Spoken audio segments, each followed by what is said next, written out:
நம்பினேன் உன்னையே நம்பினேன் ஸ்கந்தகுரோ உன்னையன்று இவ்வுலகில் ஒன்றுமில்லை என்றுணர்ந்தேன். நன்கறிந்து கொண்டேன் நானும் உனதருளால் விட்டிட மாட்டேன் கந்தா வீடதருள் வீரே.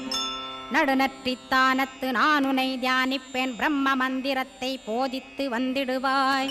சுழுமுனை மார்க்கமாய் ஜோதியைக் காட்டிடுவாய் சிவயோகியாக எனச் செய்திடும் குருநாதா. ஆசையறுத்து அறநடியைக் காட்டிவிடும் மெய்யடியராக்கி மெய்வீட்டில் இருத்திவிடும். கொங்கு நாட்டிலே கோயில் கொண்ட ஸ்கந்தகுரோ கொல்லிமலை மேலே குமரகுருவானவனே. கஞ்சமலை சித்தர் போற்றும் ஸ்கந்தகிரி குருநாதா கருவூரார் போற்றும் காங்கேயா ஸ்கந்தகுரோ. மருதமலை சித்தன் மகிழ்ந்து பணி பரமகுரோ சென்னிமலை குமரா சித்தர் கருள்வோனே. சிவவாக்கிய சித்தருளை சிவன்மலையில் போற்றுவரே